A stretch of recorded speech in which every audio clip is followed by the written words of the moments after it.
हरे कृष्णा। आज हम लोग सबसे इजी टॉपिक पढ़ने जा रहे हैं। देखिए, चैप्टर का नाम है प्रोसीजरल कंप्लायंस। इसके अंदर बहुत सारी चीजें से एडवांस टैक्स ऑलरेडी हम लोग ने पढ़ लिया। आज हम लोग टॉपिक पढ़ने जा रहे हैं रिटर्न ऑफ इनकम, यानी इनकम टैक्स का रिटर्न किसको किसको फाइल करना कंपलसरी है और कब फाइल करना है, ड्यू डेट क्या। देखिए, जिसके लिए कंपलसरी नहीं है, अगर वो भी वॉलेंट्री फाइल करना चाहे तो कर सकता है, उसकी मर्जी है। लेकिन जिनके लिए कंपलसरी है उनको तो इनकम टैक्स का रिटर्न भरना पड़ेगा। जैसे आप लोग हैं, अभी मैं मान रहा हूं आपकी ज्यादा कोई इनकम नहीं है, तो आपके लिए इनकम टैक्स रिटर्न भरना भी आप पढ़ेंगे कि मैंडेटरी नहीं होगा। लेकिन अगर आप वॉलेंट्री भरना चाहें तो क्या आप भर सकते हैं आईटीआर? बिल्कुल भर सकते हैं। चलिए ध्यान से देखते हैं। तो लेसन है प्रोसीजरल कंप्लायंस। इसमें जो जो अपने टॉपिक कवर होने वाले हैं, पैन के बारे में, आधार के बारे में, सेल्फ असेसमेंट टैक्स क्या होता है, रिटर्न ऑफ इनकम, और अगर लेट भरते हैं तो फी और इंटरेस्ट वगैरह के क्या कॉन्सिक्वेंसेस हैं। तो चलिए सबसे पहले रिटर्न ऑफ इनकम से शुरू कर रहे हैं। सेक्शन 139 सबसेक्शन 1 बहुत ही इंपॉर्टेंट सेक्शन है। बेसिकली 139 सबसेक्शन 1 ये बताने की कोशिश करता है कि किसको किसको अपना आईटीआर भरना है और उसकी क्या ड्यू डेट होने वाली है। आओ ध्यान से देखते हैं।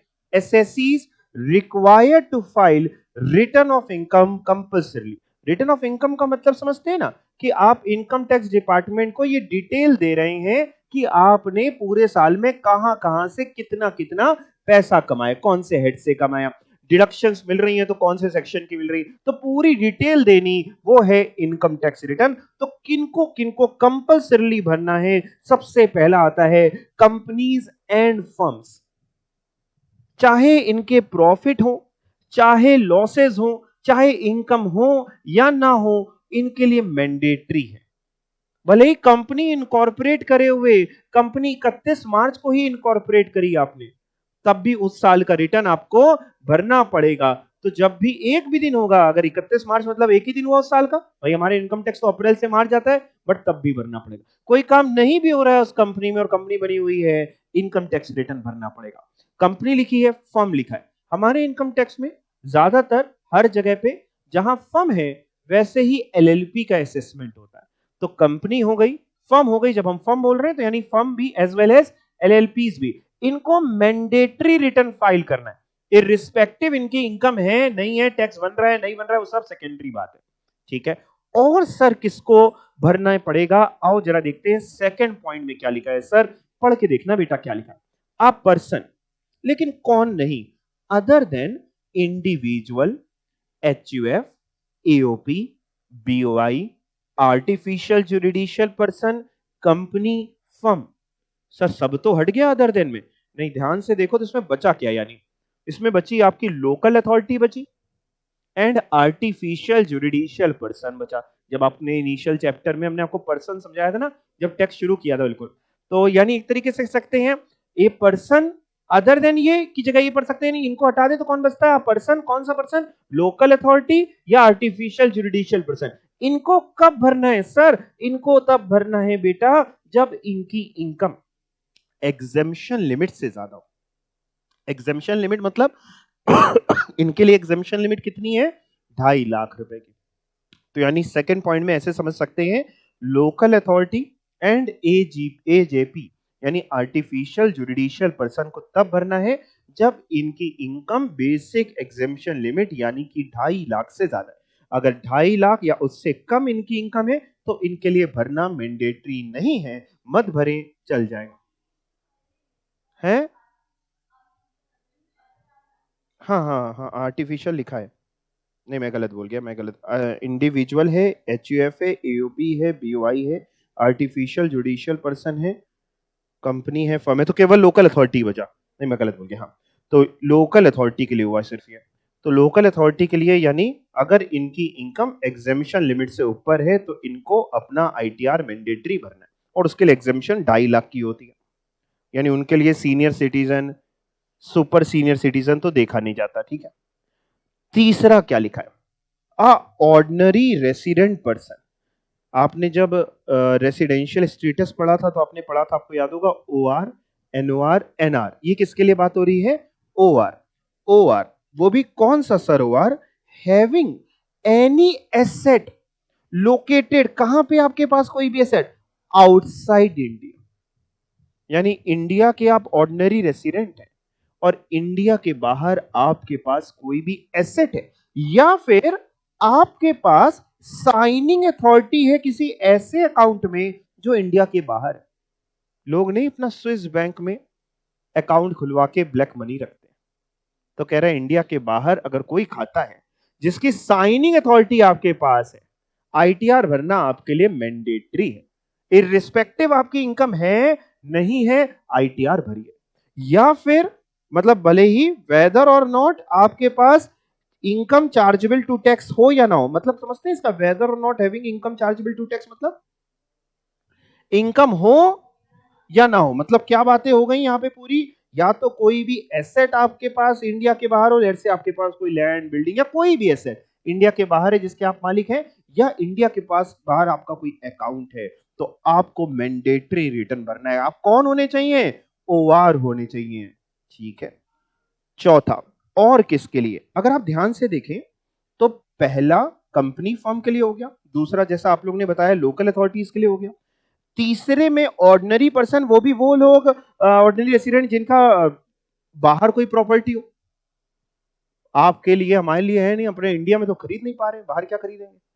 तो अभी देखा जाए तो जैसे अपने लिए, अपने इंडिविजुअल है, क्या अपने लिए पहला दूसरा और तीसरा पॉइंट कोई अट्रैक्ट हो रहा है, नहीं, तीसरा हो सकता है अगर हमारे पास कोई बाहर होती, हमारे पास कुछ है नहीं बाहर, तो फिर कौन सा होगा सर, आपको कब भरना है, चौथा पॉइंट आइए ध्यान से देखें, individual, HUF, AOP, BOI and artificial judicial person whose total income, कौन सी टोटल इनकम सर, क्या लिखा है, बिफोर गिविंग, बिफोर, आफ्टर नहीं वर्ड यूज है, क्या यूज है, before giving effect to the provisions of chapter 6, that is 80C से 80U की डिडक्शन माइनस करने से पहले, चैप्टर 6 से मतलब 80C से 80U की डिडक्शन माइनस करने से पहले, एंड और कौन सी डिडक्शन नहीं देनी है, ये कहीं कुछ पढ़ी लग रही है, कहां पढ़ी थी, बिल्कुल सही, कैपिटल गेन में and section 54 B D C F जितने भी आपने पढ़े थे, जी जी ए जी बी, ये सब डिडक्शन देने से पहले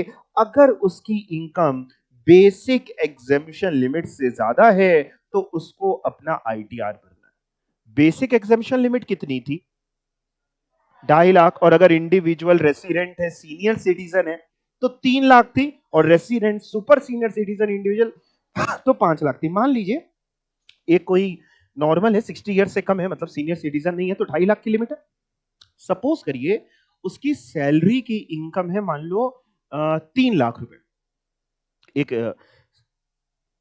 30-40 साल का इंसान है, सैलरी पूरे साल की है 3 लाख, और उसने 80C में डिडक्शन के लिए पीपीएफ में 1.5 लाख रुपए जमा कर दिया, आपने डिडक्शन भी पढ़ रखी है, तो उसकी टैक्सेबल इनकम कितनी बची बेटा, 1.5 लाख बची।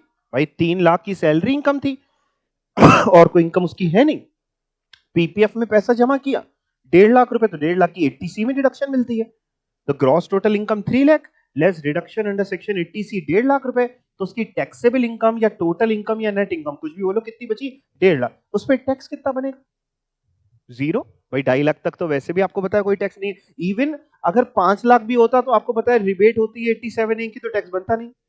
क्या इस सज्जन को अपना आईटीआर भरना मैंडेटरी है, इसको भरना पड़ेगा आईटीआर। क्यों भरना पड़ेगा, लॉ मेकर क्या कह रहा है, लॉ मेकर कह रहा है सर अगर ये डिडक्शन आपने क्लेम ना करी होती तो क्या आपकी इनकम बेसिक एग्जेम्पशन लिमिट से ज्यादा थी, अगर डिडक्शन ना क्लेम करी होती, बिना डिडक्शन क्लेम करे इनकम कितनी थी, 3 लाख, क्या बेसिक एग्जेम्पशन लिमिट से ज्यादा थी, हाँ, आईटीआर भरिए। टैक्स देने के लिए नहीं कह रहा है कि टैक्स देना पड़ेगा मैंडेटरी, आपसे टैक्स नहीं मांग रहा है, टैक्स तो नहीं बन रहा है मत दीजिए, बट गवर्नमेंट कह रही साहब हमको इंफॉर्मेशन चाहिए, हमको डिटेल बता देना, हम भी तो इंफॉर्मेशन आ जाए ना हमारे पास कि वाकई तुमने पीपीएफ वगैरह में जमा किया, हम भी चेक कर ले अगर हमें करना हो तो, आप समझ रहे हो, तो हमें अगर आपकी इनकम बिना ये डिडक्शन क्लेम करे बेसिक एग्जेम्पशन लिमिट से ज्यादा है, 2.5 लाख, 3 लाख या 5 लाख, एज द केस में भी आपको आईटीआर भरना मैंडेटरी है। मान लो कोई इंसान 10,000 रुपए पर मंथ सैलरी कमाता है और कोई इनकम नहीं है, आईटीआर भरना है कि नहीं, नहीं भरना है। 10,000 पर मंथ का मतलब हो गया 1,20,000, 2.5 लाख या उससे कम फिर वैसे भी नहीं भरना है, वॉलेंट्री भरना चाहे भर सकता है। तो फिर से एक बार पढ़ लें क्या सर? हाँ बेटा, एक बार अपने आप पढ़ो, देखो इसमें कौन कौन लोग लिखे हैं, इसमें कौन कौन लोग लिखे हैं। इंडिविजुअल के अलावा भी कुछ लिखा है क्या यहाँ पे? कौन कौन? HUF, AOP, BOI, artificial judicial person, इनके लिए तो हमेशा 2.5 लाख की ही लिमिट होती है, पहला स्लैब ही लगता है भाई। इनके लिए सीनियर सिटीजन या सुपर सीनियर सिटीजन तो देखते नहीं, वो तो केवल इंडिविजुअल के लिए देखते हैं। तो इन सबके लिए 2.5 लाख, और इंडिविजुअल के लिए 2.5 लाख या 3 लाख या 5 लाख। वो भी क्या चीज देख रहे हैं? जिसकी टोटल इनकम यानी टैक्सेबल इनकम, वो भी कौन सी वाली? बिना 80C से 80U की रिडक्शन दिए, बिना ये कैपिटल गेन वाले एग्जेम्पशंस दिए। अगर उसकी बेसिक एग्जेम्पशन लिमिट से ऊपर है तो उसको ITR भरना पड़ेगा। एक बार फिर से रिवाइज करते हैं 4 पॉइंट। सबसे पहला पढ़ा, कंपनी और फर्म जिसके लिए कोई कंडीशन नहीं है, आपके लिए मैंडेटरी है फाइल करना, हमने कोई इनकम आपको पढ़ा ही नहीं, इनकम हो या ना हो ITR भरना। दूसरे में जैसा कि आप लोगों ने हमको बताया भी कि सर केवल अगर आप देखें तो लोकल अथॉरिटी मिल रही है उसको ITR भरना है, यानी इन सबको छोड़ के अगर उसकी एग्जेम्पशन लिमिट से ऊपर है। तीसरे में अपन ने पढ़ा कि कोई भी ऑर्डिनरी रेसिडेंट हो जिसके पास कोई भी एसेट इंडिया के बाहर लोकेटेड है, या कोई भी खाता उसका बाहर है, जिसके उसका जो साइनिंग अथॉरिटी उसके पास है, तो उसको अपना ITR भरना मैंडेटरी है। चौथा, जो हम लोगों के लिए प्रैक्टिकल जीवन में भी काम आता है ज्यादातर इंडिविजुअल HUF वगैरह के लिए, तो वो ये चौथा है जिसमें individual HUF, AOP, BOI, artificial judicial person, अगर 80C से 80U की रिडक्शन उनको ना मिलती और इन सेक्शन में एग्जेम्पशन ना मिलती, बिना दिए अगर उनकी इनकम एग्जेम्पशन लिमिट से ज्यादा है तो ITR भरना है, नहीं तो नहीं भरना है। ये जैसे 4 पॉइंट पढ़े, तो ये 4 कंडीशंस हैं कि 4 इंडिपेंडेंट पॉइंट है। इंडिपेंडेंट अगर आप कहीं पे भी जा रहे हैं तो ITR भरना है। और केवल 4 ही नहीं है, 5वां पढ़िए। गवर्नमेंट बहुत समझदार हो गई, ये 5वां पॉइंट पहले नहीं था, कुछ ही साल पहले लाया गया। गवर्नमेंट करी और कब भरना है, तो भले ही आप ऊपर वाले 4 पूरे ना कर रहे हो, लेकिन ये जो 5वां लिखा है इनमें से कोई भी एक बात भी अगर आप पूरी कर रहे हैं, ITR भरना मैंडेटरी है। जरा देखते हैं क्या। A person who during the previous year, क्या किया आपने, हैज डिपॉजिटेड मोर देन कितने रुपए बेटा? 1 करोड़। कहां जमा किए भैया? हाँ, करेंट अकाउंट में, इन वन और मोर करेंट अकाउंट। मतलब मान लो 2 करंट अकाउंट है मेरा, एक मैंने स्टेट बैंक ऑफ इंडिया में अपना करंट अकाउंट खुलवा रखा है, एक ICICI बैंक में। दोनों जगह 80-80 लाख रुपए मैंने साल भर में जमा किए। टोटल ये आ जाएगा कि 1 करोड़ 60 लाख हो गए। 1 करोड़ से ज्यादा जमा किया, ITR भरना मैंडेटरी है। तो एनी पर्सन जिसने डिपॉजिट किया है पूरे साल में, जितने भी उसके करंट अकाउंट हैं, सारे करंट अकाउंट का टोटल अगर 1 करोड़ से ज्यादा जमा किया, अप्रैल से मार्च के दौरान पूरा जो टोटल जमा किया 1 करोड़ से ज्यादा जमा किया है, कहां पे वो अकाउंट है? कहीं भी, किसी भी बैंक में, किसी भी कोऑपरेटिव बैंक में, कहीं पे भी। तो अगर करंट अकाउंट में अगर आप 1 करोड़ से ज्यादा जमा कर रहे हैं पूरे साल में, ITR भरना मैंडेटरी है।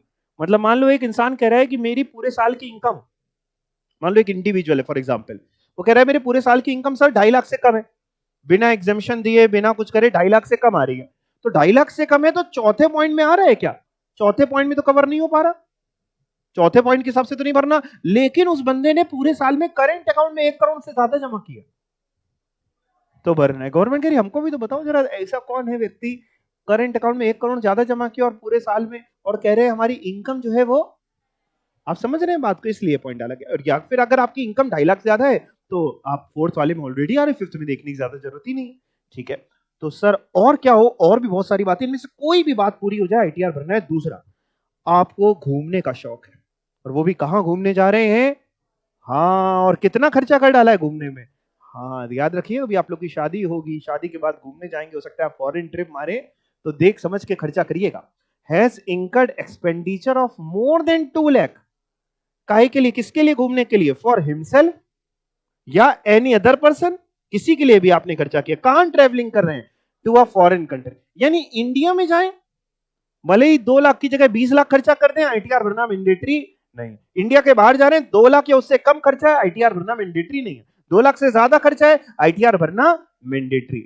या फिर आपके घर में बिजली का बिल आता है, आप मस्त AC चला के रखते हैं और पूरे साल का बिजली का बिल आपने जो पे किया 1 लाख से ऊपर।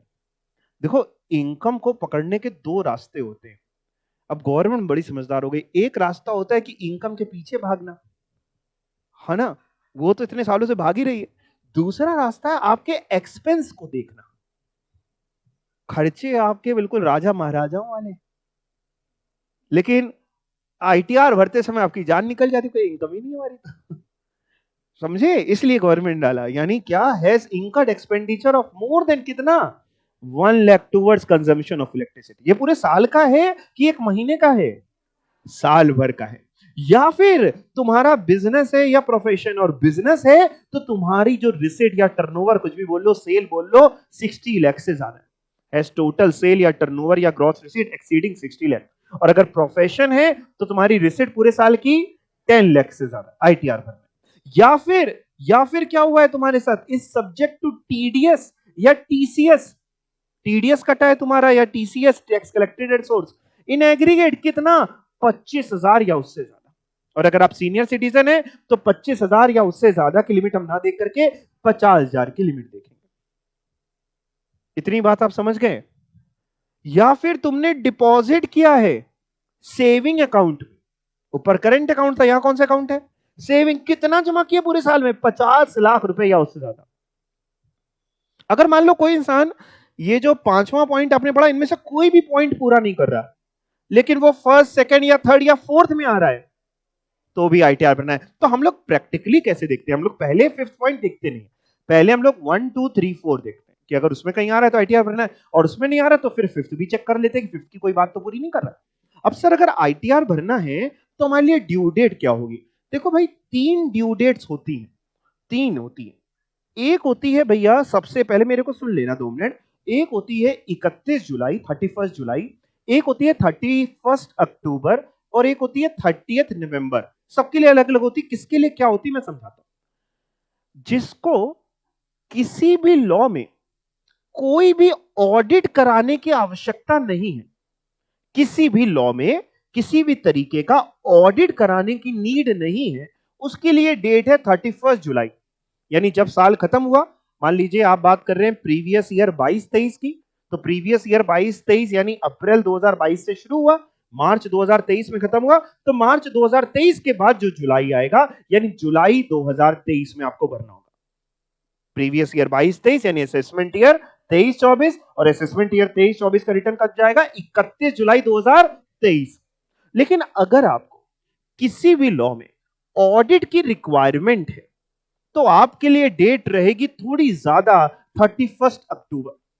करीब कितने महीने और मिल रहे हैं आपको, अगर 31 जुलाई से हम देखें तो कितने महीने और आ रहे हैं 31 अक्टूबर तक, 3 महीने। तो ऑडिट कराना है भाई, आप ऑडिट कराओगे, रिपोर्ट लोगे, थोड़ा टाइम लगेगा। गवर्नमेंट कह रही ठीक है सर, हम आपको 31 अक्टूबर तक का समय दे रहे हैं, 31 अक्टूबर तक।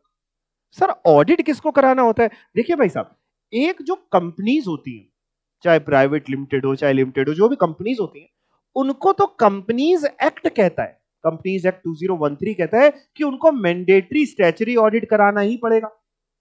कंपनी लॉ के आप लोग जानकार हैं, सारी कंपनी को स्टैच्यूटरी ऑडिट कराना है। यानी कंपनियों के लिए तो हमेशा 31 जुलाई तो कभी हो ही नहीं सकती, 31 अक्टूबर ही होने वाली, क्योंकि ऑडिट तो कराना ही। और कंपनी को छोड़ दें तो बाकी सबको भी कब कराना होता है, यह आपने पीजीबीपी में पढ़ा था, 44AB के सेक्शन में, टैक्स ऑडिट के सेक्शन में पढ़ा था, याद है 44AB पीजीबीपी ऑडिट। तो ये कुछ याद आ रहा है, 10 करोड़ 1 करोड़ 2 करोड़ जाने क्या क्या था वहां पे ना, याद आ गया ना, हाँ ठीक है। तो उनको तब कराना होगा। तो यानी जिसको भी ऑडिट की रिक्वायरमेंट है, टैक्स ऑडिट कराना है या कोई भी ऑडिट कराना है, उसके लिए 31 अक्टूबर है। कौन सी डेट है, 31 अक्टूबर। और जिसको कोई ऑडिट की रिक्वायरमेंट नहीं है सर, उसके लिए 31 जुलाई। तो सर ये तो 2 डेट हुई, आपने तो 3 डेट बोली, फिर 30 नवंबर किसके लिए होती, 30 नवंबर मतलब और समय मिल रहा है कि कम समय मिल रहा है, और समय मिल रहा है। 30 नवंबर किसके लिए होती है, सुन लीजिए, 30 नवंबर उन सज्जनों के लिए होती है जिनका कोई भी इंटरनेशनल ट्रांजैक्शन है। कौन सा ट्रांजैक्शन है, इंटरनेशनल ट्रांजैक्शन में होता क्या है, एक सेक्शन होता है हमारे इनकम टैक्स में 92E करके, 92 कैपिटल ई, आपको इतना याद नहीं करना। उसमें क्या होता है, सीए से ना एक रिपोर्ट लेनी होती है इंटरनेशनल ट्रांजैक्शन की, कि हमने वो ट्रांजैक्शन सही प्राइस पे किया है कि नहीं किया। तो जिनका भी इंटरनेशनल ट्रांजैक्शन हो, चाहे ऑडिट की रिक्वायरमेंट है नहीं है, अगर इंटरनेशनल ट्रांजैक्शन है जिसमें 92E की रिपोर्ट की रिक्वायरमेंट है, तो 30 नवंबर और समय मिल रहा है। और जिसका इंटरनेशनल ट्रांजेक्शन है नहीं तो उसके लिए 30 नवंबर तो कभी होगी नहीं, या तो 31 जुलाई होगी या 31 अक्टूबर होगी। 31 जुलाई कब होगी? जब कोई भी ऑडिट नहीं कराना हो। 31 अक्टूबर कब होगी? जब ऑडिट कराना है। इसके अलावा जैसे मान लीजिए एक पार्टनरशिप फर्म है, मेरी तरफ देखिएगा, एक पार्टनरशिप फर्म है, पार्टनरशिप फर्म को टैक्स ऑडिट की मान लो रिक्वायरमेंट है, 44A भी पढ़ा था ना, तो उसमें वो उसका टर्नओवर उस लिमिट से ऊपर है, जो भी लिमिट थी वहां पे, तो उसको टैक्स ऑडिट की रिक्वायरमेंट है। अगर उसको टैक्स ऑडिट की रिक्वायरमेंट है तो उसके लिए डेट क्या होगी बेटा? 31 अक्टूबर। और मान लो ऐसी पार्टनरशिप फर्म का मैं पार्टनर हूं, बहुत ध्यान से समझना, एक पार्टनरशिप फर्म है जिसको टैक्स ऑडिट की रिक्वायरमेंट है और मैं उसका पार्टनर हूं, तो फर्म का रिटर्न अलग जाएगा, मेरा भी तो रिटर्न, इंडिविजुअल रिटर्न भी तो जाया करेगा, मेरा रिटर्न अलग जाएगा। तो लॉ मेकर कह रहा है सर, अगर आप किसी ऐसी फर्म के पार्टनर हैं जिस फर्म को टैक्स ऑडिट की रिक्वायरमेंट है, तो आपके लिए भी 31 अक्टूबर रहेगी, ना कि 31 जुलाई। फिर से सुनिए, मेरे को अपने आप में कोई टैक्स ऑडिट की रिक्वायरमेंट थी नहीं, मेरी तो फर्म जिसमें मैं पार्टनर हूं उसको टैक्स ऑडिट की रिक्वायरमेंट है, तो लॉ मेकर करे सर आपके लिए भी फिर 31 जुलाई ना रह करके 31 अक्टूबर रहेगी। ऐसा इसलिए करते हैं क्योंकि देखो, जब तक फर्म के खाते फाइनलाइज नहीं होंगे, जब तक फर्म का टैक्स ऑडिट नहीं होगा, तब तक ये पता ही नहीं चलेगा कि कितनी सैलरी टू पार्टनर, कितना इंटरेस्ट ऑन कैपिटल फर्म को खर्चा अलाउ हुआ और कितना डिसअलाउ हुआ। जब तक वो खाते फाइनलाइज नहीं होंगे तब तक मैं अपना रिटर्न कैसे भेजूं? आपने पीजीपी में पढ़ा था सेक्शन 40, छोटा ब्रैकेट में छोटा बी था, याद है ना आपको? उसमें आपने पढ़ा था जितना खर्चा इंटरेस्ट ऑन कैपिटल का सैलरी टू पार्टनर फर्म को अलाउ होता है उतना मेरे हाथ में टैक्सेबल होता है पीजीपी कैड में। तो मैं अपना आईटीआर भरते समय टैक्सेबल कराऊंगा, बट कैसे कराऊं साहब? अगर उसकी 31 अक्टूबर है तो मेरी उससे पहले थोड़ी ना जा सकता है, पहले उसका जाता है रिटर्न, फिर मेरा जाता है। तो यानी अगर मैं किसी ऐसी फर्म में पार्टनर हूं जिसको टैक्स ऑडिट की रिक्वायरमेंट है इस फर्म को, तो मेरा भी लिए यानी पार्टनर के लिए भी 31 अक्टूबर होगी, ना कि 31 जुलाई। समझ गए? इसका मतलब सर एक बार फिर से संक्षेप कर दें, बिल्कुल, जिसको किसी ऑडिट की कहीं रिक्वायरमेंट नहीं है 31 जुलाई, जिसको इंटरनेशनल ट्रांजेक्शन, उल्टा चल रहा है मैं, बिल्कुल अब फिर से शुरू कर रहा हूं, उल्टा चल सिखा रहा हूं, जिसको किसी भी इंटरनेशनल ट्रांजेक्शन में सीए से रिपोर्ट लेनी है सेक्शन 92E में 30 नवंबर, और कुछ हम देखेंगे नहीं। जिसको रिपोर्ट नहीं लेनी अब उसकी बात करते हैं, जिसको रिपोर्ट भी नहीं लेनी और ऑडिट की भी कोई रिक्वायरमेंट कहीं दूर दूर तक नहीं, 31 जुलाई। और जिसको ऑडिट की रिक्वायरमेंट है under any law, whether it may be companies act, whether it may be income tax act, 31 October. पढ़ के देखते हैं ड्यू डेट क्या है सर फाइलिंग ऑफ रिटर्न की ऑफ इनकम। तो पहले सर आपने क्या लिखी? पहले मैंने 31 अक्टूबर लिखी, पढ़ के देखो किसके लिए। 31 October of the assessment year. Of the assessment year का मतलब समझते हो कि अगर प्रीवियस ईयर है, लिख लो यहां पे फॉर एग्जाम्पल वहीं जहां 31 October of the assessment year लिखा है वहीं अंडरलाइन करके लिख लो कि कौन से साल की 31 अक्टूबर, ये पता होना चाहिए ना। For example for previous year 22-23, for previous year 2022-2023, for previous year 2022-2023, that is assessment year. कौन सा हो जाएगा इसके आगे लिखना? नहीं, पहले असेसमेंट ईयर लिखो, दैट इज असेसमेंट ईयर 23-24।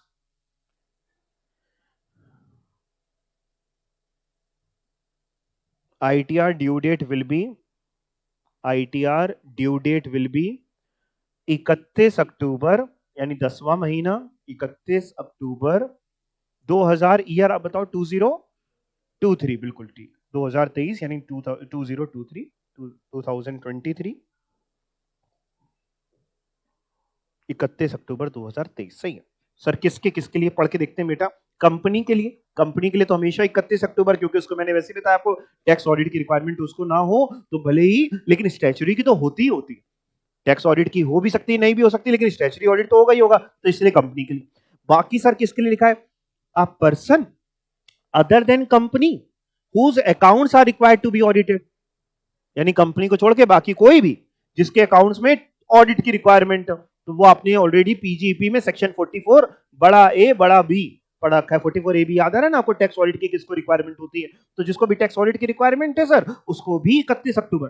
और सर तीसरे में क्या लिखा है? ऐसा पार्टनर जो किसी ऐसी फर्म का पार्टनर है जिसको टैक्स ऑडिट की requirement, partner of a firm whose accounts are required to be audited. ठीक है सर, 31 जुलाई किसके लिए?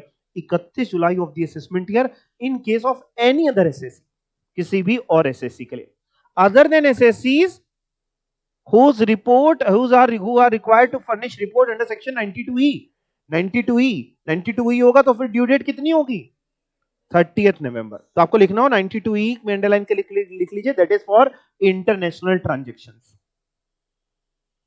92E में सीए से रिपोर्ट लेनी होती है इंटरनेशनल ट्रांजैक्शन के लिए। तो अगर 92E कभी आता है तो 30 नवंबर, नहीं तो फिर 31 जुलाई या 31 अक्टूबर में से एक होगा। ठीक है, किसी कंपनी का इंटरनेशनल ट्रांजैक्शन है और 92E की रिपोर्ट उसको लेनी है तो 30 नवंबर। किसी का भी इंटरनेशनल ट्रांजैक्शन है तो फिर 30 नवंबर, चाहे कंपनी हो चाहे कोई, और इंटरनेशनल ट्रांजैक्शन नहीं है, यानी 92E की रिपोर्ट की रिक्वायरमेंट नहीं है, तो या तो 31 अक्टूबर रहेगी या 31 जुलाई रहेगी। ठीक है, यहां तक कोई दिक्कत किसी को? अब मेरे पास कुछ क्वेश्चंस हैं आपके लिए, जरा पहले वो डिस्कस कर लेते हैं, फिर नीचे पढ़ लेंगे एक बार। यहां देखिएगा, एक मिनट।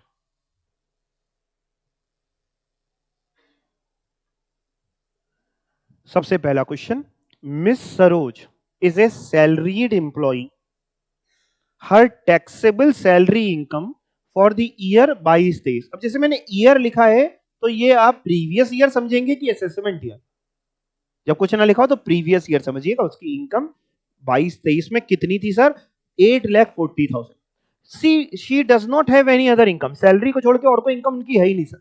ठीक है, what will be the due date of filing return of income for the financial year 22-23? तो पहले तो मिस सरोज इंडिविजुअल है, सैलरी को छोड़ के किसी और रेट की इनकम है नहीं, तो भाई इनको टैक्स ऑडिट की रिक्वायरमेंट भी नहीं है। 44AB में कहीं पे भी नहीं था, वो तो बिजनेस के लिए था या प्रोफेशन के लिए था या बाकी सैलरी वाले के लिए था नहीं, और ना ही कोई इंटरनेशनल ट्रांजैक्शन है। तो कौन सी डेट होगी आईटीआर? 31 जुलाई 2023, जब ये साल खत्म होगा। बिल्कुल ठीक है। दूसरा देखिएगा, दूसरा,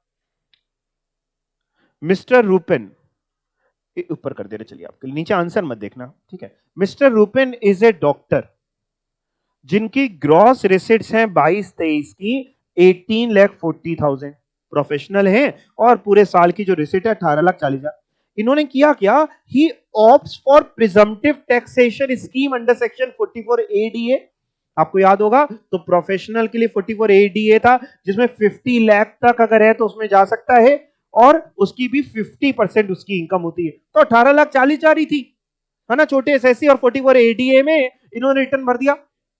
बताओ इनके लिए आईटीआर की डेट क्या होगी? भाई इनको कोई टैक्स ऑडिट कराना है? पहले तो ऐसे सोचो, कुछ नहीं कराना है। टैक्स ऑडिट तो तब कराना होता जब ये कहते हैं कि सर 50% इनकम तो बहुत ज्यादा, हमारी इनकम इससे कम है। अगर वो क्लेम करते कि नहीं सर 44ADA में नहीं, इससे कम है और एग्जेम्पशन लिमिट से ज्यादा होती इनकम, तो फिर इनको टैक्स ऑडिट कराना होता। बुक्स बना लो, एक ऑडिट करा लो, आपको पढ़ाया था। तो what will be the due date for filing return mister Rupen के लिए? 31 जुलाई ही रहने वाली है। समझ गए? तीसरा, mister Rahul running a garments factory, turnover इनके बिजनेस का 22-23 का है 1,84 lakh. He opts for presumptive taxation under 44AD, business है ना 44AD। पहले तो 44AD की लिमिट कितनी थी? आपने पीजीपी में पढ़ी थी। 44AD में कौन कौन लोग जा सकते? छोटे एसएससी पढ़ाया था कौन? 2 करोड़ पढ़ाया था 44AD में, तो 1,84,00,000 है। 44AD चुन लिया बच्चे ने। What will be the due date? बताओ इसको टैक्स ऑडिट कराना होगा कि नहीं कराना होगा? कोई टैक्स ऑडिट की इसको रिक्वायरमेंट नहीं। अगर 44AD चुन रहा है, कोई जरूरत नहीं है। 6%, 8% जो भी इनकम है वो दिखा दीजिए। 6-8 समझ रहे हैं ना, वहां पे बैंकिंग के लिए 6 था, नहीं तो 8 था। तो इनको डेट क्या होगी फिर टैक्स ऑडिट नहीं कराना? तो 31 जुलाई होगी, 31 जुलाई 2023। कौशल पार्टनर है एक ट्रेडिंग कंपनी में, टर्नओवर जो फर्म का है 22-23 में वो 2,84,00,000 है, 2,84,00,000। आगे मत पढ़ना, पहले तो ये बताओ फर्म को टैक्स ऑडिट कराना पड़ेगा? फर्म का टर्नओवर 2,84,00,000 है, कराना पड़ेगा। ठीक है, 2 करोड़ से ऊपर है, वैसे भी 1 करोड़ से ऊपर 44AD नहीं दिखा रहे होते, और 2 करोड़ से ऊपर होता तो भी कराना है। आपने पढ़ा था सब, वहां पे उलझाएंगे नहीं पे आपको। Apart from remuneration, interest and share of profit, यानी कौशल को क्या मिलता है? रेम्युनरेशन मिलता है पार्टनरशिप फर्म से, सैलरी जिसका बोलते हैं, इंटरेस्ट ऑन कैपिटल मिलता है, और शेयर ऑफ प्रॉफिट शेयर मिलता है। इसके अलावा Kaushal is not having any other source of income, और कोई कौशल की इनकम ही नहीं है किसी भी ऐड की। What will be the due date for filing return of income by firm and Kaushal? Firm के लिए कितनी होगी? 31 अक्टूबर, और कौशल के लिए भी 31 अक्टूबर ही होगी, क्योंकि कौशल एक ऐसी फर्म के पार्टनर हैं जिनकी रिक्वायरमेंट है टैक्स ऑडिट की। किरण एक पार्टनर है एसएम इंटरप्राइजेज में, फर्म में। एक टर्नओवर कितना है फर्म का? 1,84,00,000। फर्म ने अपनी 8% इनकम दिखाई है 44 एडी में। रेम्युनरेशन, इंटरेस्ट और शेयर प्रॉफिट के अलावा किरण की और कोई इनकम है ही नहीं। ड्यू डेट बतानी है किरण के लिए। पहले तो फर्म के लिए ड्यू डेट क्या होगी? फर्म के लिए 31 जुलाई की 31 अक्टूबर, फर्म के लिए 31 जुलाई। कोई भी इनको टैक्स ऑडिट की रिक्वायरमेंट है नहीं फर्म को। टैक्स ऑडिट तो 2 करोड़ से ऊपर होता तो कराना है। 44 एडी में दिखा रहे हो 2 करोड़ तक में कोई टैक्स ऑडिट की रिक्वायरमेंट नहीं होती। अगर 44 एडी से कम इनकम दिखा रहे होते तो फिर कराना पड़ता। अब 44 एडी में दिखा रहे हो 1,84,00,000 का आपका टर्नओवर है, कोई जरूरत नहीं है आपको टैक्स ऑडिट कराने के लिए। नहीं, फर्म के लिए 31 जुलाई और पार्टनर के लिए भी 31 जुलाई। घर पे जाके एक बार फिर से वो जो पीजीपी के सेक्शंस हैं उनको रिवाइज करिएगा, खास तौर पे 44 एबी को, टैक्स ऑडिट को। एक कंपनी है एंगेज है ट्रेडिंग ऑफ मिनरल्स में, ड्यू डेट बतानी है और कुछ बताया नहीं टैक्स ऑडिट की रिक्वायरमेंट है कि नहीं। कंपनी के लिए हमेशा कितनी होने वाली है? 31 अक्टूबर होने वाली है। फिर से आता है, एक कंपनी है जो ट्रेडिंग कर रही है मिनरल्स की और लाइबल है कि उसको फर्निश करनी पड़ेगी 92E में रिपोर्ट। 92E में जो हम लोग रिपोर्ट देते हैं वो सीरीज CEB में देते हैं, उसका फॉर्म ये होता है। क्या होगी? 30 नवंबर होगी। गुप्ता जो है मिसेज है, हाउसवाइफ है, कोई सोर्स ऑफ इनकम इनका नहीं है। फाइनेंशियल ईयर 22-23 में इन्होंने बिजली का बिल पे किया है और कितना पे किया है? 1.5 लाख रुपए। बताइए ITR भरना पड़ेगा कि नहीं? ITR भरना मैंडेटरी है। क्यों? क्योंकि आपने पढ़ा था 1 लाख से ऊपर का बिजली का बिल है, ITR भरना पड़ेगा। तो ITR इनको बिल्कुल भरना है। और कब तक भरना होगा? कोई टैक्स ऑडिट की रिक्वायरमेंट है नहीं तो कब तक? 31 July. One last question. Raghav salaried employed है, अपने आप पढ़ लो, पढ़ के बताओ।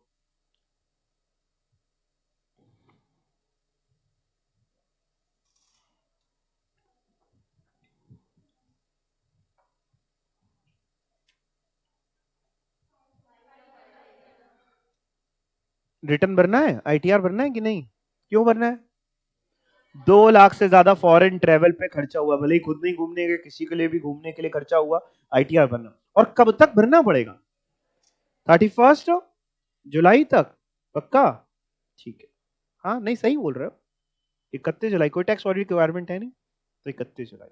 ठीक है, वापिस चलिए ऊपर। ये तो बात हो गई साहब सेक्शन 139 सबसेक्शन 1 की, यानी किसको किसको अपना ITR भरना मैंडेटरी है और उसकी क्या ड्यू डेट है। तो वो ड्यू डेट तक आप अपना ITR भर लीजिए, बहुत अच्छा रहेगा। सर अगर हम लोग मान लीजिए ड्यू डेट तक ITR नहीं भरते हैं, हाँ बेटा, तो क्या होगा सर? कोई पहाड़ टूट पड़ेगा, इनकम टैक्स वाले परेशान करेंगे? ज्यादा परेशानी नहीं होगी, थोड़ी बहुत परेशानियां होंगी। आइए देखते हैं क्या क्या। यानी अगर आप ITR टाइम पे नहीं भरते हैं तो क्या परेशानी होगी? सबसे पहले ब्याज की बात करते हैं। ब्याज लगेगा सेक्शन 234A में। आपको अगर याद हो तो, जब, वैसे शायद याद होगा नहीं, एडवांस टैक्स पड़ा था, ऐसा कुछ याद आ रहा है? एडवांस टैक्स अगर लेट जमा करते हैं, इंस्टॉलमेंट खराब कम पे करते हैं, तो वहां ब्याज लग रहा था 234B पढ़ाया था एक आपको, और 234C पढ़ाया था। उस सेक्शन में ब्याज लगता है 234B, 234C। और अगर ITR लेट भरते हैं तो 234A का ब्याज लगता है। चलिए देखते हैं जरा क्या ब्याज लगता है और कब ब्याज लगता है और कितना लगता है। Interest for default in furnishing return of income. Interest under section 234A is payable wherein assessee furnishes return of income। कब भरा? कब भरा? ड्यू डेट तक भरा कि ड्यू डेट के बाद? ड्यू डेट के बाद। यानी ड्यू डेट तक भर देंगे तो कभी भी 234A के ब्याज की बात नहीं होती। तो furnishes return of income after due date, या फिर भरा ही नहीं, या फिर does not furnish return of income. ITR भरने की रिक्वायरमेंट थी और भरा ही नहीं, या भरा तो लेट भरा। ऐसे में सर क्या होगा? सर कितना ब्याज देना होगा? ज्यादा नहीं बेटा, 1% पर मंथ। ज्यादा नहीं, 1% पर एनम नहीं बोला, क्या बोला मैंने? Per month. आप समझ रहे हैं? ज्यादा है ब्याज, 12% हो गया साल का, ज्यादा नहीं, तो मैं ऐसे ही बोल रहा हूं। ठीक है ना, 1% पर मंथ है। Assessee shall be liable to pay simple interest at the rate 1% per month और पार्ट ऑफ द मंथ मतलब सर, मतलब बेटा अगर अगर अगर आईटीआर भरने में 1 महीने का डिफॉल्ट किया तो 1%, 15 दिन का डिफॉल्ट किया तो भी 1%, 1 दिन का डिफॉल्ट किया तो भी 1%। मान लो 31 अक्टूबर डेट थी, आप बिजी थे, आपको याद नहीं था, आपने 1 नवंबर भर दिया, 1% इंटरेस्ट की बात आ जाएगी। तो जितने भी महीने होंगे उन सबका 1%। 5 महीने का डिफॉल्ट है तो 5% हो गया भाई, 1% पर मंथ है तो 5 महीने के डिफॉल्ट में 5%। आप समझ पा रहे हैं ना मेरी बात को? 3.5 महीने का डिफॉल्ट हो तो 4%। ठीक है, हायर साइड राउंड ऑफ होगा, ठीक है ठीक है। Assessee shall be liable to pay simple interest at the rate 1% per month और part of the month for the period. Sir कब से कब तक देना देखना पड़ेगा बेटा। फॉर द पीरियड जो शुरू हो जाएगा ब्याज का मीटर कब से शुरू होगा, commencing from the date immediately following the due date. मान लो 31 जुलाई डेट थी आपकी आईटीआर भरने की, आपके लिए ड्यू डेट 31 जुलाई तक आपने नहीं भरा तो ब्याज कब से शुरू होगा, 1 अक्टूबर से। हाँ बोलो, हाँ बोलो, 1 अक्टूबर क्यों आएगा, 1 अगस्त आएगा ना। 31 जुलाई के बाद जो अगला दिन होगा कौन सा दिन होगा, 1 अगस्त। 31 अक्टूबर ड्यू डेट होगी तो 1 नवंबर, 30 नवंबर ड्यू डेट होगी तो 1 दिसंबर। तो जो भी ड्यू डेट थी उसके जस्ट अगले दिन से ब्याज आपका शुरू हो जाएगा।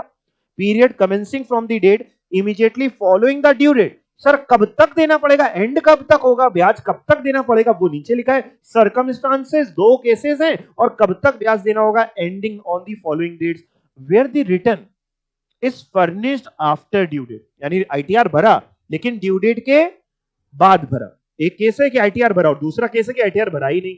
तो अगर आईटीआर भरा तो जिस दिन तक आईटीआर भरा है, जिस डेट को, वहां तक हम देख लेंगे कितने महीने हो रहे हैं, उतने महीने का हर महीने का 1% ब्याज देना। और सर अगर आईटीआर भरा ही नहीं तो जब तुम्हारा असेसमेंट होगा, जब इनकम टैक्स ऑफिसर तुम्हारा असेसमेंट करेगा, असेसमेंट समझते हो ना, वो अपने हिसाब से फिर इनकम निकालेगा।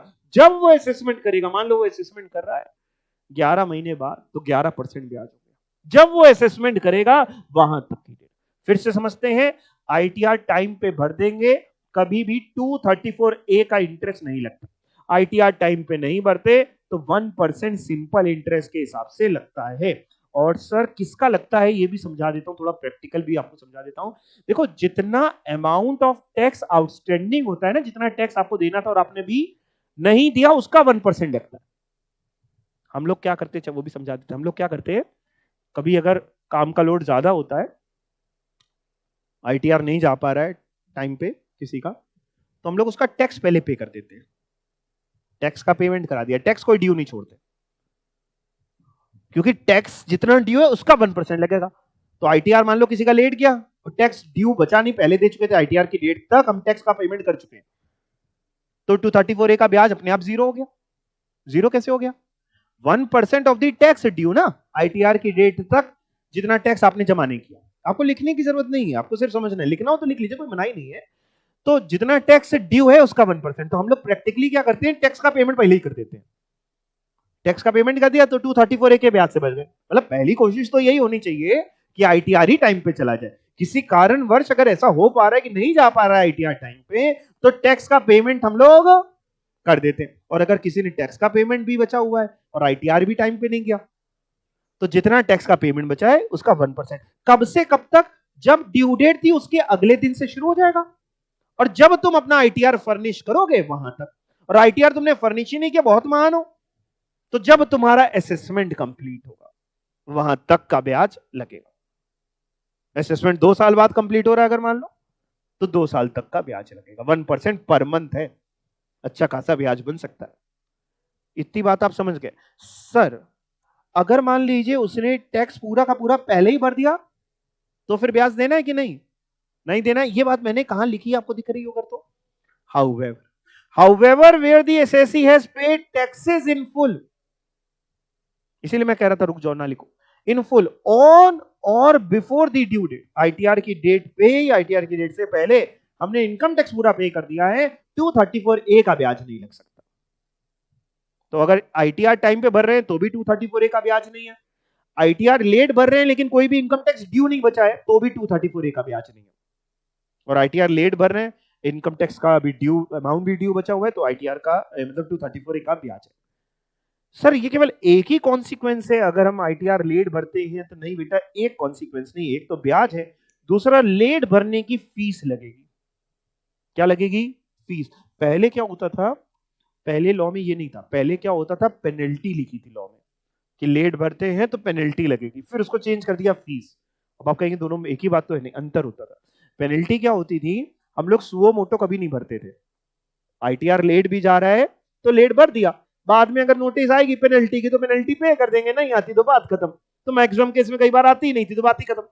लॉ मेकर ने पेनल्टी हटा के फीस डाल दिया। फीस डाल दिया तो अगर लेट भरोगे तो पहले फीस ये जमा करनी पड़ेगी। सुओ मोटो, इसमें नोटिस का इंतजार नहीं होता। लॉ मेकर अब धीमे धीमे बहुत समझदार हो गया है।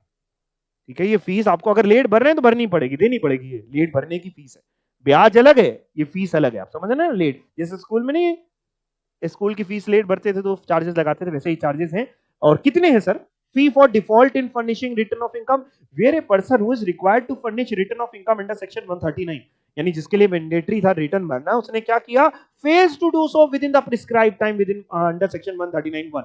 जो प्रिस्क्राइब टाइम था 31 July, 31 October, 30 November, as the case में भी, वहां तक आईटीआर नहीं भरा तो आप दे दीजिए फीस। कितनी फाइन है, कितनी फीस है सर? मात्र 5,000 रुपए, ज्यादा नहीं ले रहे हैं। 5,000 पर मंथ है सर? नहीं नहीं, 5,000 पर मंथ नहीं है, टोटल 5,000 है। और सर ये किसी के लिए कम भी हो सकती है क्या? ठीक है, कम किसके लिए कर देंगे, अगर तुम्हारी टोटल इनकम समझते हो, ग्रॉस टोटल इनकम की बात कर रहे हैं? नहीं, टोटल इनकम मींस डिडक्शंस वगैरह सब माइनस होने के बाद जो टैक्सेबल इनकम है। अगर तुम्हारी टोटल इनकम यानी टैक्सेबल इनकम 5 लाख या उससे कम है और लेट आईटीआर भर रहे हो तो फीस जो 234F की लगती है वो 1,000 लगेगी, ना कि 5,000। तो अगर 5 लाख से ज्यादा तुम्हारी टोटल इनकम है तो late fees will be 5,000। 5 lakh या उससे कम टोटल इनकम है तो late fees will be 1,000। Section से याद कर लीजिएगा अगर अच्छा लगे आपको, ये जरूरी कुछ सेक्शन है। 234F का आपकी फीस है, एफ फॉर फीस ऐसे याद कर लो आप। लिख के मत आना कि एफ फॉर फीस, कोई फुल फॉर्म नहीं होता इन सेक्शंस का, ये याद करने के लिए बोल रहा हूँ सिर्फ। और सर जो ब्याज है वो 234A का है। सर और कोई कॉन्सिक्वेंस? एक तो ब्याज हो गया, एक लेट फीस, और कॉन्सिक्वेंस बिल्कुल आपको याद हो तो आपने एक चैप्टर पढ़ा था set of and carry forward of losses का। वहां पे आपने पढ़ा था कि कुछ लॉसेस तभी कैरी फॉरवर्ड होंगे जब आईटीआर टाइम पे भरेंगे। बिजनेस हेड का लॉस, कैपिटल गेन का loss, owing and maintaining race horse का लॉस, लॉसेस तभी कैरी फॉरवर्ड होंगे जब आईटीआर टाइम पे भरेंगे। यानी अगर आपके लॉसेस है, लेट्स से बिजनेस लॉस है, आईटीआर टाइम पे नहीं भरा तो लॉ मेकर कह रहा है वो लॉस भूल जाओ, लैप्स, हम कैरी फॉरवर्ड नहीं होने देंगे। तो आईटीआर टाइम पे भरा होता तो कैरी फॉरवर्ड होता। आपने पढ़ा था ना अभी, कुछ लॉसेस 8 साल तक, कुछ के लिए 4 साल, कुछ के लिए कोई नो टाइम लिमिट। तो लॉसेस अगर कैरी फॉरवर्ड कराने हैं आईटीआर टाइम पे भरो। पढ़ के देखते हैं, ये ऑलरेडी हम लोगों ने कवर किया है set of and carry forward में भी, और यहां पे भी कवर कर रहे हैं return of loss. An assessee can carry forward और set off his loss provided उसने अपना रिटर्न अंडर सेक्शन 139 सबसेक्शन 3, 139(3) में लॉस रिटर्न जाता है। फाइल कर दिया, कब तक? ड्यू डेट क्या है? ड्यू डेट 139(3) नहीं बताता। ड्यू डेट तो केवल एक ही थी जो आपने ऊपर पढ़ी। कौन सी ड्यू डेट? 139(1) वाली। 139(1) मतलब 31 जुलाई, 31 अक्टूबर या 30 नवंबर, एज द केस में भी। वहां तक फाइल कर दोगे तो ही लॉस का आपका वो लॉस कैरी फॉरवर्ड होगा, नहीं तो नहीं। आपको याद हो तो वहां पे ही हम लोग ने पढ़ा था कि कुछ लॉसेस ऐसे होते हैं जो आईटीआर टाइम पे नहीं भी भरते हैं तो भी कैरी फॉरवर्ड हो जाते हैं। तो वही एक्सेप्शन में यहां पे लिखा है, हाउस प्रॉपर्टी का लॉस या अनएब्सॉर्ब डेप्रिसिएशन ये कैरी फॉरवर्ड हो जाएगा इवन तुमने लॉस का रिटर्न टाइम पे नहीं भी भरा। तो कौन कौन सा नहीं होता है वो हमने वहां पढ़ा था। आपको यहां लिखना हो तो लिख सकते हैं अपने शब्दों में, बिजनेस लॉस, कैपिटल गेन का, ओइंग एंड मेंटेनिंग रिसोर्सेज का लॉस। ये तीनों लॉसेस तभी कैरी फॉरवर्ड होंगे, बिजनेस लॉस, कैपिटल गेन का loss, owing and maintaining resources का लॉस, जब आप अपना आईटीआर टाइम पे भरेंगे, नहीं तो कैरी फॉरवर्ड नहीं होने वाले। आप सेम ईयर में सेट ऑफ कर लीजिए, वो मनाही नहीं है, कैरी फॉरवर्ड नहीं होंगे। कैरी फॉरवर्ड करना है तो आईटीआर टाइम पे भरिए और लिख लीजिएगा already covered in the chapter of set of and carry forward of loss. तो भैया 3 कॉन्सिक्वेंसेस देख लिए। किस चीज के 3 कॉन्सिक्वेंसेस? टाइम पे आईटीआर नहीं भरने का। पहला कॉन्सिक्वेंस 234A का ब्याज, दूसरा 234F का फीस, और तीसरा कॉन्सिक्वेंस कुछ लॉसेस कैरी फॉरवर्ड नहीं होंगे। लेकिन तब भी तुमने माना नहीं और तुम भर रहे हो, मान लो लेट रिटर्न। तो क्या लेट रिटर्न तुम भर सकते हो? पहले तो यस और नो, लेट रिटर्न जा सकता है कि नहीं? जा सकता है। अच्छा, लेट रिटर्न जाने की भी कोई टाइम लिमिट होनी चाहिए। मान लो आज तुम बैठे हो और पिछले 10 साल पुराना लेट रिटर्न भरने बैठे हो, तो क्या आज भर सकते हो? नहीं साहब, ऐसा थोड़ी ना है। लेट की भी एक समय होती है। जैसे कई बार आप किसी को बर्थडे विश करना भूल जाते हैं, 2-4-10 दिन में याद आ जाता है, आप बिलेटेड हैप्पी बर्थडे उसको विश कर देते हैं। 10 साल बाद याद आएगा तो आप 10 साल पहले का थोड़ी ना विश करेंगे। आप समझ रहे हैं ना बात को? सेम तरीके से बिलेटेड रिटर्न कब तक जा सकता है? नहीं, लेट रिटर्न आप फाइल कर सकते हैं बिल्कुल, लेकिन वो भी कब तक सर? अगर ये डेट निकल गई तो लेट रिटर्न भी नहीं जाएगा फिर तो क्या डेट है? आर रिटर्न। पहले ये डेट अच्छी खासी थी, लॉ मेकर बड़ा समय देता था, 2 साल तक का समय दिया करता था। धीमे धीमे करते हुए आज इसने बिल्कुल ही कम कर रखा है लेट रिटर्न। यानी निर्मला जी का कहना है पहले तो कि टाइम पे काम करो। पहले क्या था मैं आपको बताऊं, निर्मला जी के आने से पहले जितने भी फाइनेंस मिनिस्टर थे, अक्सर क्या होता था, डेट्स बढ़ा दी जाती थी। ड्यू डेट जैसे 31 अक्टूबर, 31 जुलाई, है ना? तो फिर एक नोटिफिकेशन ले आते थे कि अभी भर नहीं पाए कुछ लोग, तो इस बार के लिए बढ़ा दे रहे। हर बार बढ़ जाती थी थोड़ी थोड़ी, लोग रिलैक्स रहते थे। अब जैसे निर्मला जी आई हैं, डेट नहीं बढ़ाती। सबको सबको सारे सीए को भी समझ में आ गया कि अपना टाइमली काम कंप्लीट करो, डेट नहीं बढ़ाते। दूसरा, बिलेटेड रिटर्न की भी डेट बहुत कम कर दी है। और तीसरा, प्रोसेसिंग इतनी फास्ट कर दी, आपको मैं बताऊं, मतलब मैंने अपनी जीवन में, आप समझिए मेरे को इतने साल हो गए, है ना, प्रैक्टिस करते हुए, इतने सारे मैंने जीवन में आईटीआर भरे, आज तक कभी इतनी प्रोसेसिंग नहीं देखी जो इस बार देखी। इस साल पर्टिकुलरली क्या मैंने रिटर्न फाइल किया लोगों का, किसी का अगर मान लो रिफंड आ रहा है, रिटर्न फाइल किया, 2 मिनट के अंदर प्रोसेस हो गया, 3 मिनट के अंदर उसके खाते में रिफंड आ गया। ये लो भैया रिफंड, मतलब उसका खाता क्रेडिट हो गया रिफंड से। आज तक जीवन में मैंने, अपने जीवन के अंदर जितना मैंने देखा, कभी इतनी प्रोसेसिंग देखी नहीं थी।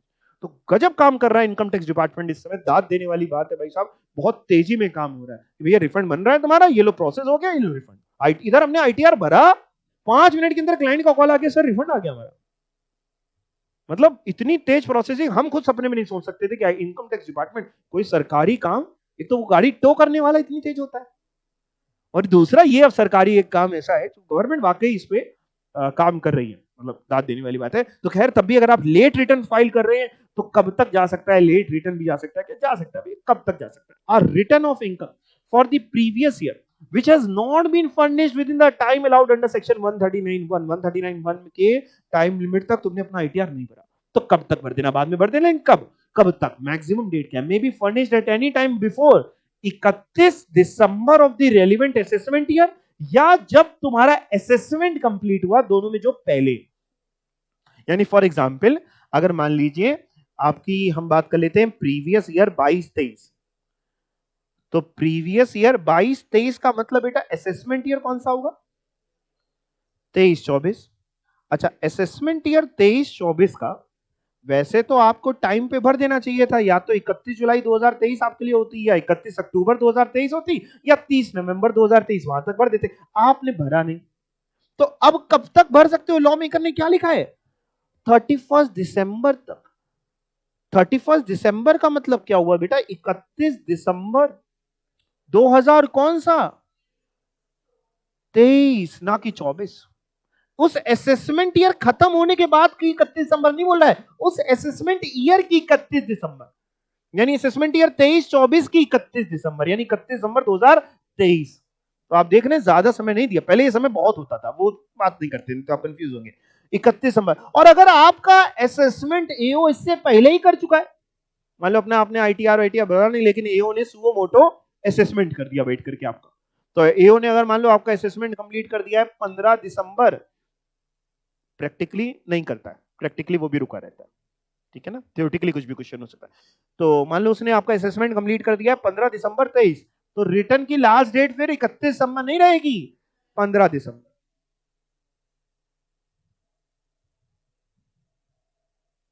प्रैक्टिकली लेकिन वो रुका रहेगा, प्रैक्टिकली वो इतनी जल्दी करेगा, इतनी जल्दी कहां निपटाएगा, तो 31 दिसंबर तक का वो वेट कर लेता है।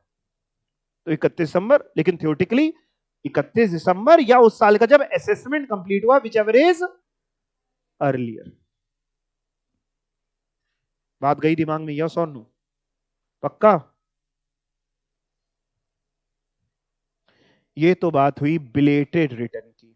तो भैया लेट रिटर्न भी आप फाइल कर सकते हैं क्या? बिल्कुल कर सकते हैं।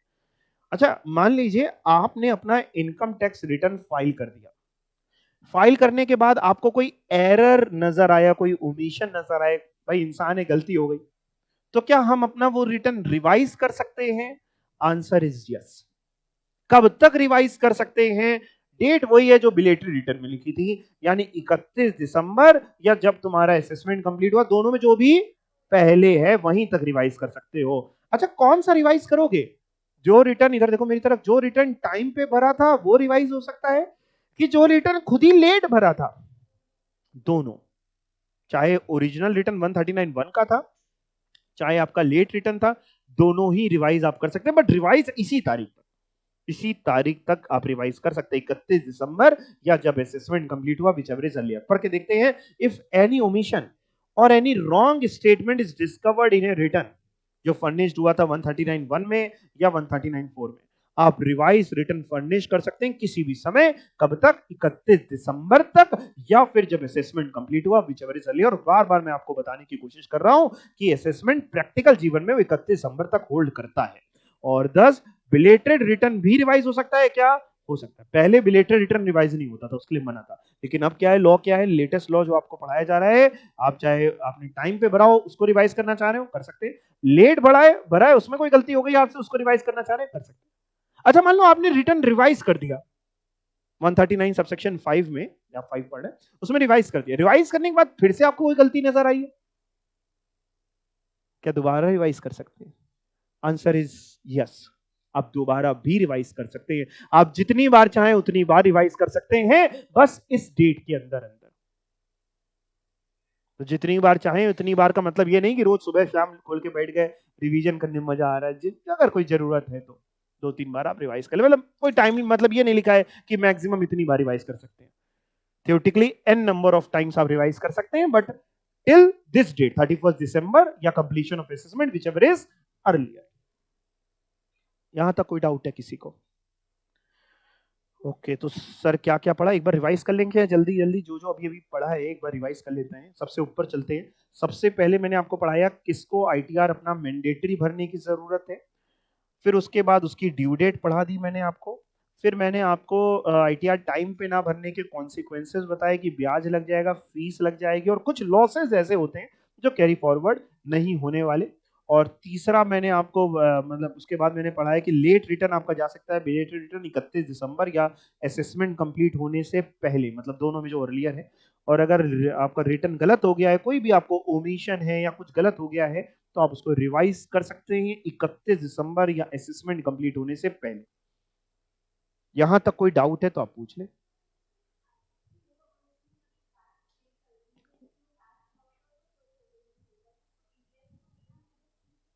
बिल्कुल बिल्कुल, आपने सही क्वेश्चन पूछा। कह रहे हैं सर, जैसे मान लीजिए कोई एसएससी है जो लेट रिटर्न भर रहा है, लेकिन उसने आईटीआर की डेट तक टैक्स का पेमेंट कर दिया है।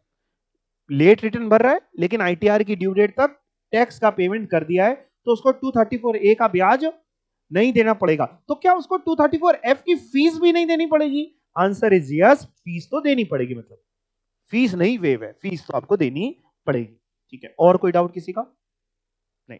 ओके सर, अब क्या पढ़ाओगे? देखो भैया, इतना सब तो पढ़ लिया, अब क्या पढ़ने वाले हैं? अगला जो सेक्शन है 139 सबसेक्शन 8A,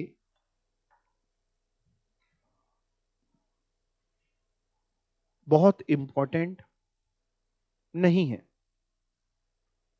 लेकिन पढ़ेंगे, मैंने लिया है तो पढ़ेंगे।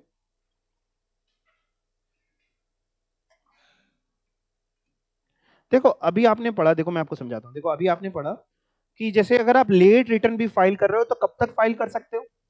31 दिसंबर या असेसमेंट कंप्लीट होने से। सेम चीज अगर रिटर्न रिवाइज कर रहे हो तो भी वही टाइम लिमिट है।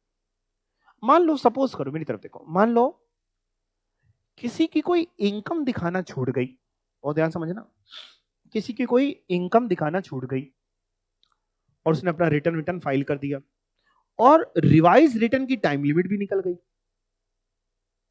रिवाइज रिटर्न की टाइम लिमिट 31 दिसंबर पार हो गई, इनकम दिखाना छूट गई। कायदे से तो उसको 31 दिसंबर तक भर देना था, लेकिन टाइम निकल गया, नहीं भर पाया, भूल गया, जो भी कारण है। लॉ मेकर कह रहा है साहब इसमें तो हमारा नुकसान हो रहा है कहीं ना कहीं, हमने उसको रिवाइज रिटर्न भरने की टाइम लिमिट 31 दिसंबर तक कर रखी है, और अगर वो भर नहीं रहा, हो सकता हमें खुद भी पता ना चले। नहीं समझे? डिपार्टमेंट को मान लो पता नहीं चला और उसने भी कहा हम तो भरना चाह रहे थे, भरी नहीं, बैठ गया वो भी शांति से। लॉ मेकर ने कहा नहीं नहीं यार कुछ तो करना पड़ेगा। तो लॉ मेकर लेके आया है सेक्शन 139 सबसेक्शन 8 है, अभी 2-3 साल से ही लाया है ये। बट मैं क्यों बोल रहा हूँ आपके एग्जाम के लिए बहुत जरूरी नहीं है, रीजन बीइंग आपके लेवल पे ये नहीं डालना चाहिए करिकुलम में, बट डाला इंस्टीट्यूट सब कुछ डाल देता है उठा के, तो इसलिए मैं कह रहा हूँ। अब पढ़ के देखते हैं आपको कितना समझ में आता है। Any person whether or not he has furnished return of income under section 139(1), belated return under section 139(4) और revised return under section 139(5). मतलब क्या हुआ इसका, आपने रिटर्न भरा हो ना भरा हो, आपने लेट रिटर्न भरा हो ना भरा हो, आपने रिवाइज रिटर्न भरा हो ना भरा हो, कोई लेना देना नहीं। क्या लिखेंगे, एनी पर्सन में फर्निश, इसको हम लोग बोल रहे हैं अपडेटेड रिटर्न। इसको क्या वर्ड यूज किया लॉ मेकर ने, रिवाइज रिटर्न यूज नहीं किया, क्योंकि रिवाइज रिटर्न वर्ड यूज करता तो लोग उससे कंफ्यूज हो जाते, वो अलग है 139(5). तो इसमें क्या यूज किया वर्ड उसने, updated return of his income. Sir कब तक भर सकता है, for the previous year relevant to the assessment year at any time within 24 महीने, यानी 2 साल। कहां से 2 साल, from the end of relevant assessment year, from the end of, मतलब फॉर एग्जाम्पल लिख लो यहां पे, for example for previous year 22-23, previous year 2022-2023, that is assessment year 23-24, that is assessment year 2023-2024, updated return under section 139 subsection 8A, देख के लिखना, bracket में 8 और बड़ा ए वहां लिखा है मैंने नोट्स में, देख के लिखना, ठीक है ना। Updated return under section 139 bracket में 8A can be filed till, पढ़ के डेट, महीना और ईयर अपने आप डालना है आपको। मैं पढ़ा फिर से दे रहा हूं, provision fill in the blanks अपने आप भरनी है। फिर से एक बार प्रोविजन बता देना, कब तक भर सकता है, furnish N updated return of his income for the previous year relevant to the assessment year at any time within 24 months from the end of relevant assessment year। Hindi भी कर दूं अगर आपको लगे तो, इसको हिंदी में अनुवाद करना पड़ेगा, नहीं आप भरेंगे डेट, भरिए। अच्छा, प्रोविजन पढ़ के बस डेट भरनी है आपको।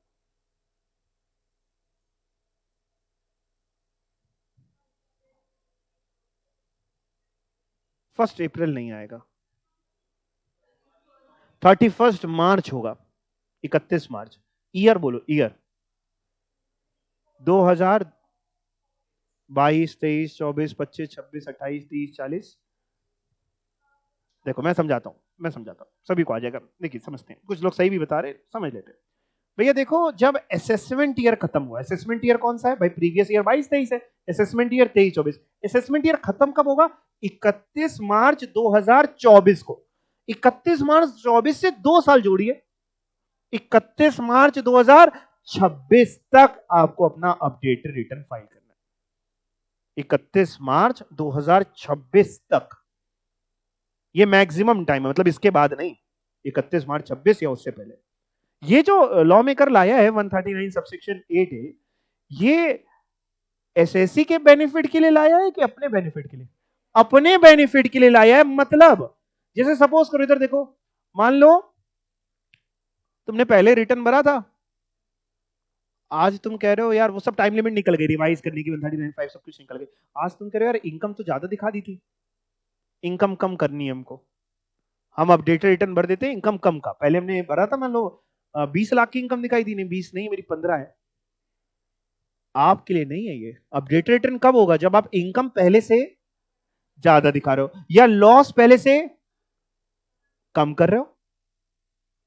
अगर मान लो आप लॉस पहले से ज्यादा दिखा रहे हो या इनकम पहले से कम करने जा रहे हो, ये सब के लिए आपके लिए अपडेटेड रिटर्न नहीं बनाया गया। कुल मिला के अपडेटेड रिटर्न इनकम टैक्स के बेनिफिट के लिए, डिपार्टमेंट के, आपके बेनिफिट के लिए नहीं। यानी क्या लिखा है, the provisions of updated return would not apply if the updated return of such person is for that assessment year. यानी ये अपडेटेड रिटर्न आप कम नहीं भर सकते अगर आपका वो लॉस का रिटर्न है, लॉस दिखाने जा रहे हो, अपडेटेड रिटर्न नहीं भैया तुम्हारे लिए। या फिर तुम अपडेट करके क्या करने वाले हो, अपनी टैक्स लायबिलिटी को बढ़ाने वाले हो कि गिराने वाले हो, गिराने वाले हो। अपडेटेड रिटर्न तुम्हारे लिए नहीं है, तुम तो ज्यादा समझदार निकले। Has the effect, updated return की वजह से क्या होने वाला है, of decreasing total tax liability. जो भी तुम्हारी पहले 139(1) में या 4 में या 5 में जो भी पहले निकली थी, आज तुम उसको अपडेट करके टैक्स लायबिलिटी कम करने जा रहे हो। भैया अपडेटेड तुम्हारी लेनी है। या फिर तुम्हारा पहले कुछ रिफंड बन रहा था, आज उस रिफंड को बढ़ाने जा रहे हो। पहले तुम्हारा रिफंड बन रहा था इनकम टैक्स डिपार्टमेंट से 15,000, आज तुम कह रहे हो नहीं नहीं अपडेटेड बढ़ करके 18,000 का रिफंड ले लेते। तुम्हारे लिए नहीं है, डिपार्टमेंट के बेनिफिट के लिए, या रिजल्ट इन रिफंड और increase in refund. In short, updated return तब आप भरेंगे जब आपकी टैक्स लायबिलिटी बढ़ रही हो कि कम हो रही हो। बढ़ रही हो तो भरेंगे। तो हम लोग अपने प्रैक्टिकल भाषा में हम लोग कह के चलते हैं कि एक ट्रैप है। ट्रैप समझते हो? जाल है ये। इनकम टैक्स डिपार्टमेंट कर आओ तो जरा, भरो तो अपडेटेड रिटर्न, फिर उसके आगे कॉन्सिक्वेंसेस तो फिर वो समझेगा ना, उसका असेसमेंट करेगा। ये थोड़ी ना कह रहा है कि तुमने गलत भरा था पहले तो बाद में पेनल्टीज नहीं लगाएंगे। और यही पेनल्टी नहीं जो फीस पढ़ के बैठे हो 234F की, इनकम कंसीलमेंट की पेनल्टी लगती है, वो सब अलग है। तो खैर आपको इतना कुछ नहीं जानना, आपको केवल ये अपडेटेड रिटर्न का अगर पूछे है ना, तो कब तक बढ़ सकता है वो डेट आपको निकाल लोगे। जब साल असेसमेंट ईयर खत्म होगा वहां से 2 साल और जोड़ लेना, 31 मार्च ही होगी, ईयर बस चेंज होगा। असेसमेंट ईयर जब खत्म हो उसका 2 साल और कब नहीं बढ़ सकता है, न्यू सिलेबस में ये पूछा जा सकता है, ज्यादा थ्योरेटिकली में हो सकता है अगर आ जाए थ्योरी मतलब। तो कब नहीं बढ़ सकता है, जब उसकी वजह से लॉस का रिटर्न हो, या टैक्स लायबिलिटी कम हो रही हो, या रिफंड हो रहा हो, या रिफंड बढ़ रहा हो, तो नहीं बढ़ सकते अपडेटेड रिटर्न। यहां तक कोई डाउट है किसी को? आज की तारीख में देखिए जितने भी जैसे आईटीआर वगैरह हैं या जो भी है, आपने अभी ड्यू डेट पढ़ी या किसको भरना मैंडेटरी है, तो ये आपको अपने आप भरना पड़ेगा कि इनकम टैक्स डिपार्टमेंट आपसे बोलेगा कि भैया भरो? अपने आप। आज की तारीख में सारे लॉ में सेल्फ असेसमेंट है। सेल्फ असेसमेंट का मतलब ये है कि आपसे कोई बोलने नहीं आएगा। जैसे जीएसटी है, तो जीएसटी के लिए आपसे डिपार्टमेंट बोलने थोड़ी ना आ रहा है कि भैया आप रजिस्ट्रेशन कर लो, तो आपको पता होना चाहिए कब करा ले। नहीं कराओगे तो चेक पकड़ लिएगा तो पेनल्टी है। लेकिन कराना तो आपको अपने आप ही था ना, सेल्फ असेसमेंट था। सेम तरीके से यहाँ पे तो हम लोग करते क्या है, पूरी बात सुन लीजिए, इधर देख लीजिए। हम लोग करते क्या है, जिसकी भी जो भी इनकम बन रही है, मान लीजिए पूरे साल में हम मिस्टर ए का रिटर्न भर रहे हैं, मिस्टर ए की पूरे साल में जो इनकम बन रही है उसका टोटल करते हैं, डिडक्शंस माइनस कर देते हैं, कोई मिलनी है अगर उनको, तो टैक्सेबल इनकम आती है। उस टैक्सेबल इनकम में ऑलरेडी अगर उनका कोई टीडीएस कट चुका है, मतलब उस टैक्सेबल इनकम में टैक्स निकाल लेते हैं पहले। टैक्सेबल इनकम आई, उस पर टैक्स टैक्स आपको निकालना आता है। टैक्स निकालने के बाद हम ये चेक करते हैं कि ऑलरेडी कोई इनका टीडीएस कट चुका है क्या।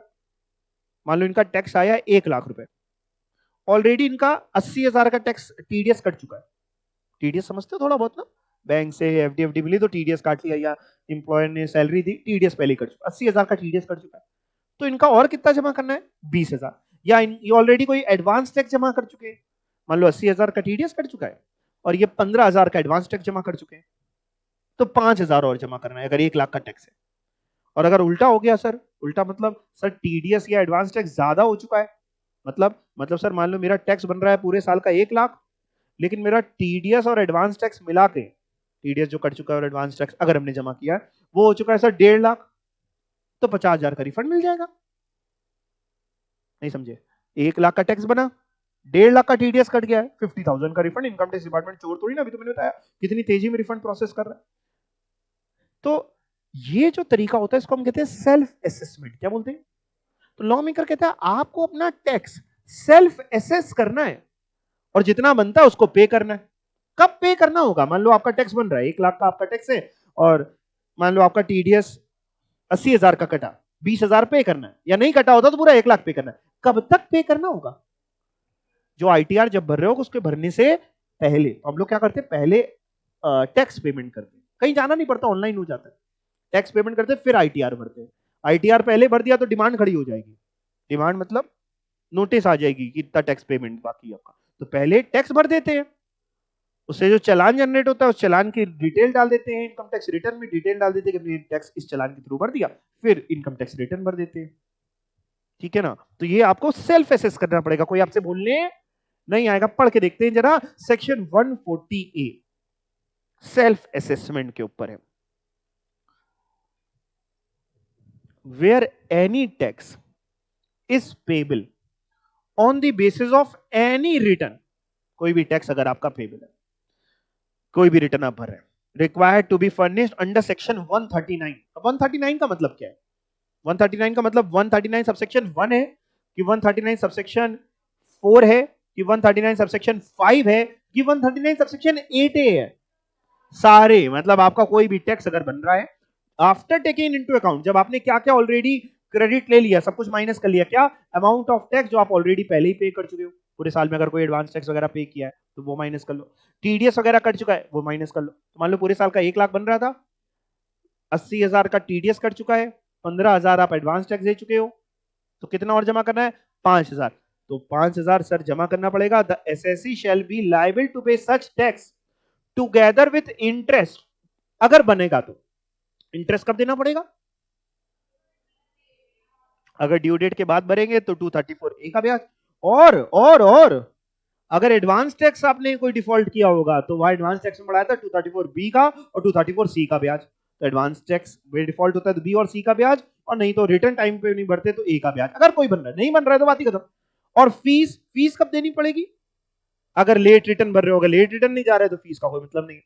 तो जो भी है आपका टैक्स जो भी बन रहा है, इंटरेस्ट प्लस फीस जो भी बन रही है, अगर बन रही है तो आपको पे करनी पड़ेगी। फीस वगैरह क्यों दे रहे हैं, इंटरेस्ट वगैरह for any delay in furnishing return या डिफॉल्ट और delay in advance tax payment, जो भी ब्याज बन रहा है, एडवांस टैक्स डिले दिया था, वो सब आपको पे करना पड़ेगा। She shall be liable to pay, आपको सब पे करना पड़ेगा। यहां तक बात आपको समझ में आई? पक्का? अच्छा देखो मेरी तरफ देखो, सपोज करो, मान लो कोई इंसान अपना आईटीआर मान लो लेट भर रहा था, ठीक है, लेट भरने पे और उसने टीडीएस ईडीएस हटा लिया, पता चला उसको अभी टैक्स जो देना बचा है 50,000 का टैक्स देना बचा है, टीडीएस एडवांस टैक्स जो भी कटा है वो हटा लिया, और उसका पता चला जो इंटरेस्ट उसको देना है 234A में, 234B में एंड 234C में। ए बी सी, ए होता है लेट रिटर्न का, बी और सी होता है आपने पढ़ा हुआ है एडवांस टैक्स का। तो मान लिया फॉर एग्जांपल मैं मान रहा हूं कि ये ब्याज उसको लेट से कितना मान लेते हैं, 2500 मान लेते हैं, एज्यूम किया हमने, कुछ कैलकुलेट नहीं किया, एज्यूम किया 2500 का ब्याज है और लेट भर रहा है और उसको 234 एफ पढ़ा था आपने, इसकी फीस देनी है ना, और कितनी है सर, मान लो 5 लाख से ऊपर इनकम थी, 5,000 की फीस देनी है, यानी इसको टोटल कितना जमा करना चाहिए भाई? टैक्स के नाम का 50,000, इनकम टैक्स के नाम का 50,000 और ये 25 और ये 57,000, इतना जमा कर देगा, सारा कलेश खत्म। लेकिन मान लो उसने क्या किया, उसने जमा किया केवल 40,000, यानी अभी भी पेंडिंग बचा हुआ है। तो अब हम 40,000 को क्या माने, उसने क्या चीज जमा कर दी, समझिएगा। 40,000 को हम पहले किससे एडजस्ट करें, इससे एडजस्ट करें कि इससे एडजस्ट करें कि इससे कि किसी से भी, कि प्रोपोर्शनेट मान लें। लॉ मेकर बड़ा समझदार है, बहुत शाना है।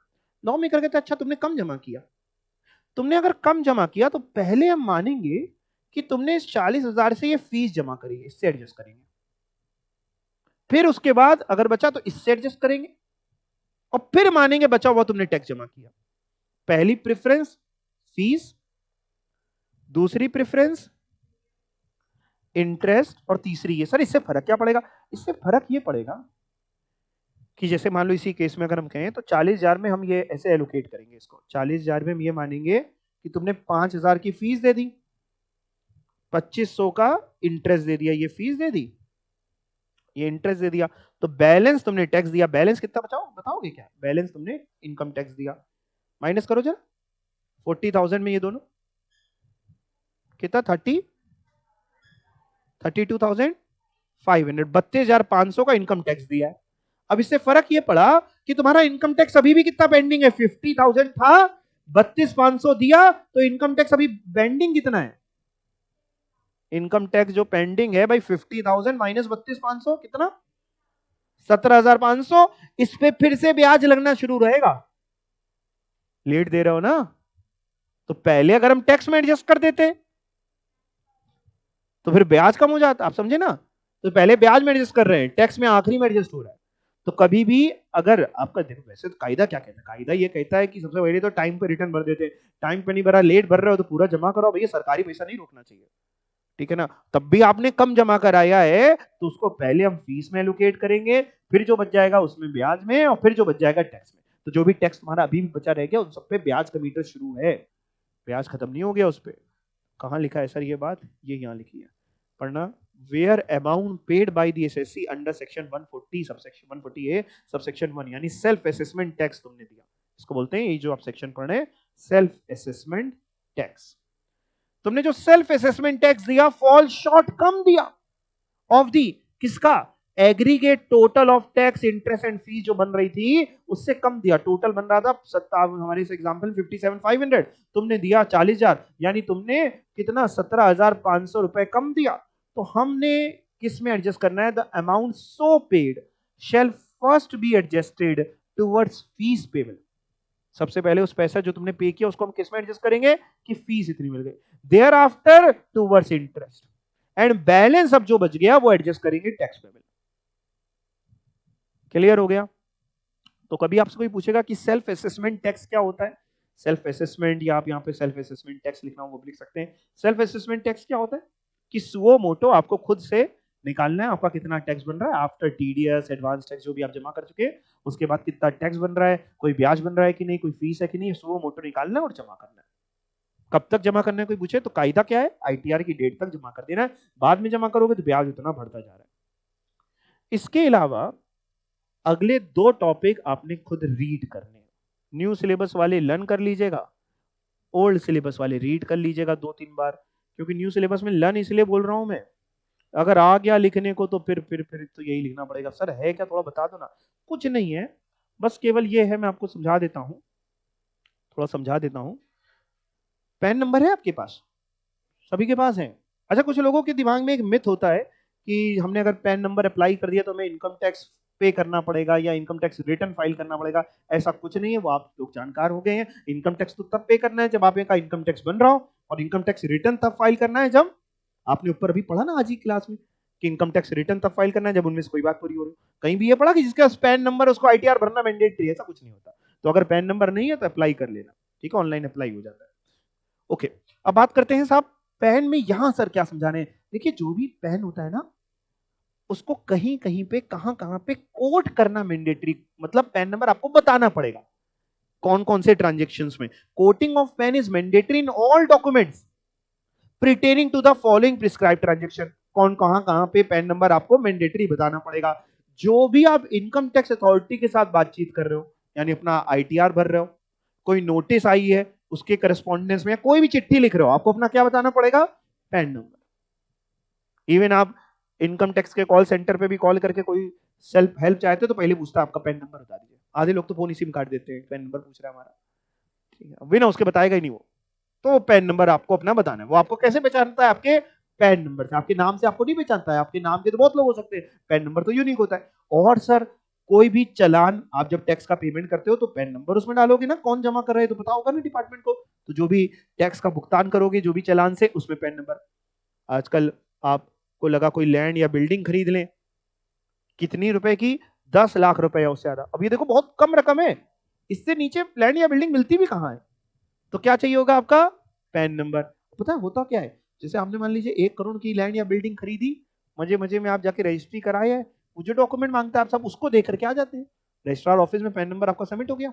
फिर वो रजिस्ट्रार ऑफिस क्या करता है, इनकम टैक्स डिपार्टमेंट में एक रिटर्न फाइल करता है, इनकम टैक्स रिटर्न नहीं, पैन नंबर बताने की वो अपलोड करता है। एनुअल इन्फॉर्मेशन रिटर्न होता है, AIR होता है, वो फाइल करता है, उसमें वो बताता है किसने किसने खरीदी है, किसने किसने बेची है। बेचने वाले का पैन नंबर क्या, खरीदने वाले का पैन नंबर क्या। तुमने 1 करोड़ की खरीदी, तुमने फिर इनकम टैक्स ऑब्जर्व कर रहा है, तुमने आईटीआर भरा ही नहीं अपना, तुम इनकम दिखा ही नहीं रहे हो, वो पूछेगा कहां से खरीदी। नई गाड़ी खरीदने चले जाते हो, आपको बढ़िया BMW पसंद आ गई 40 लाख की, BMW छोड़ो कोई भी 10 लाख से ऊपर की गाड़ी पसंद आ गई, पैन नंबर वो आपसे मांगेगा, आपको गाड़ी दे देगा, वो पैन नंबर क्या करता है, इनकम टैक्स डिपार्टमेंट में अपलोड कर रहा है। समझ रहे हैं, म्यूचुअल फंड खरीदते हैं 2 लाख से ज्यादा, सब जगह पैन नंबर चाहिए। तो स्टैम्प ड्यूटी जिसकी 10 लाख या उससे ज्यादा है, कोई इमूवेबल प्रॉपर्टी, पैन नंबर चाहिए। मोटर व्हीकल के लिए चाहिए। एफडी करा रहे हो 50,000 से ज्यादा चाहिए। पोस्ट ऑफिस में 50,000 से ज्यादा जमा कर रहे हो, कोई सिक्योरिटीज खरीद रहे हो, बहुत जगह पे पैन नंबर चाहिए, तो ये आप पढ़ेंगे, रीड करेंगे, धीमे धीमे करते हो। गवर्नमेंट कर क्या रही है आपको पता है, इन लिमिट्स को कम करती जा रही है हर साल। यानी अब क्या करेगी आप देखिएगा, थोड़े थोड़े टाइम में हर जगह पे पैन नंबर। आप कहीं अपनी पहचान बताएंगे तो नाम इंसान बाद में बताएगा, जैसे नहीं पिक्चरों में दिखाते हो जो एजेंट वगैरह होते हैं पहले अपना कोड बताते हैं, वैसे ही। और पैन और आधार सब लिंक कर दिया आपस में, है ना। जहां पैन नहीं मांग रहे वहां आधार मांग रहे हैं, और आपको देना ही है। सारी जानकारी है डिपार्टमेंट के पास, है ना। बस यही बचा है कि आप कितना आटा दाल चावल खा रहे हैं, वो जानकारी ना हो तो पता लगे। वो भी बताया, आजकल आप ऑनलाइन शॉपिंग करते हैं, आप अमेजोन, फ्लिपकार्ट, डिपार्टमेंट इनसे भी मांग सकता है आपकी जानकारी की पूरे साल में कितनी इन्होंने शॉपिंग करी, वो सारी जानकारी ली जा सकती है आपकी। इकट्ठा करने में बहुत आसानी रहती है। अब जानकारियां इकट्ठा करनी बहुत इजी हो गया है, बहुत इजी टास्क है डिपार्टमेंट के लिए। खैर, आधार कहाँ कोड करना है, to be quoted by every person. जब भी वो पैन के लिए अप्लाई करे या इनकम टैक्स रिटर्न में अप्लाई करे तो आप इनकम टैक्स रिटर्न में भी आपको पैन नंबर देना पड़ेगा। और आधार नहीं है तो आधार अप्लाई करिए, आधार अप्लाई करते हैं एनरोलमेंट आईडी मिलती है ना आपका, सबका आधार तो होगा। कोई ऐसा बच्चा इसका आपका आधार नहीं बना हुआ अभी तक? नहीं, आपने ऐसे ऐसे गर्दन हिलाई, इसका मतलब मैं क्या समझू? हमने कहा आधार तो होगा, आपने कहा ऐसे ऐसे गर्दन, तो मैं क्या समझू इसको? अच्छा, ठीक है। और भाई साहब ये रीड करेंगे, आप कर लेंगे इसको रीड, पक्का, छोटा सा लिखा हुआ है। बाकी ये क्वेश्चन आपको करा दिया। अब क्या करना है, चैप्टर अच्छा है, इजी चैप्टर है, इससे क्वेश्चंस आमतौर पे पूछे जा सकते हैं। तो ये मैंने आपको कुछ क्वेश्चंस करा दिए, उनको एक बार अच्छे से इनके आंसर्स पढ़ लीजिएगा एक बार सही से। प्लस ओल्ड सिलेबस वाले अपने स्कैनर से पास्ट ईयर के क्वेश्चंस देखिएगा किस तरीके के। ठीक है, थैंक यू।